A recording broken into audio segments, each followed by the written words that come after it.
the subsequent speakers. Is there a pro? All right, your hand was up. So, and then is there a con? Anyone? We can't have a pro without a con. Just a quick point. You can even play devil's advocate if you just wanted to be able to make a speech. Only 2 minutes. Yes. All right. Great. Thank you.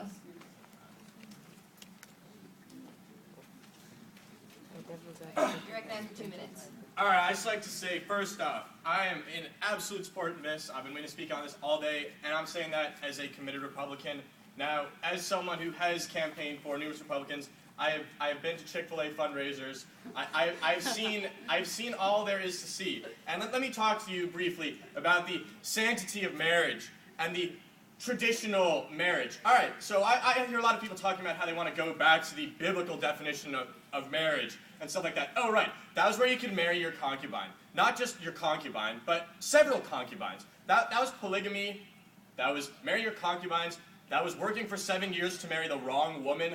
And so you're trying to say that somehow that is preferable to marrying the person that you love, regardless of their gender? Now, tell me how that is not an assault on marriage rather than the so-called Defense of Marriage Act. All right, repealing this is a necessity because, as the main speaker brought up, there are actually thousands of benefits that are regularly denied to people just because they happen to love, if they're a man, another man, or a woman, another woman. Now, you try to tell me how that is just. As for the 10th Amendment, I didn't understand that someone was actually going to bring that up as a valid point. Now, if you use that argument, it is perfectly logical, not logical, but perfectly permissible for someone to be married, to have a gay marriage that is legal in Iowa, and then move to Texas, and then have it not be recognized under state law. So the second you cross that border, oh, congratulations, you're no longer married.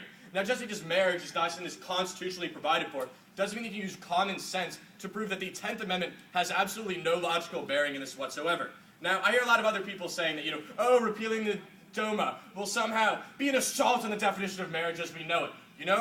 DOMA's constitutionality has already been disproven. And shockingly, I didn't wake up the next day and feel, oh, all of a sudden DOMA is repealed. Oh, I therefore must be gay now. No, I'm sorry, that's not how it works. Anyone who actually believes that, I'm sorry, you're wrong. And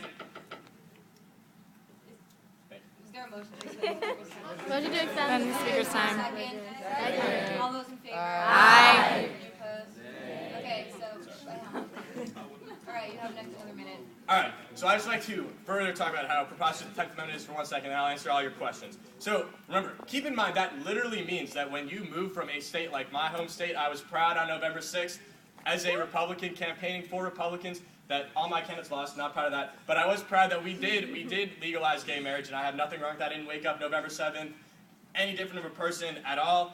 And so remember, keep in mind, I can move from Maryland, I can go to North Carolina now, and all of a sudden, a gay person married in Maryland could now move to North Carolina and all of a sudden no longer be married. Now tell me how that's just. Also, under DOMA, gay people are not allowed to visit the people that they love while they are dying in a hospital under that because they're not perceived as any form of significant other. And so you try to tell me that just because the person you love has to be the same gender as you, that means that somehow you cannot see them while they're dying in a hospital? That means you can't receive any Social Security benefits from them? Tell me how that's just. It's not. And that is why I'm in favor of this bill, and I'll take all your questions. All right, yep.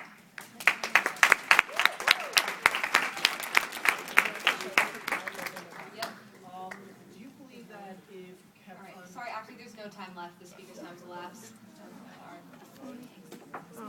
We already extended his time.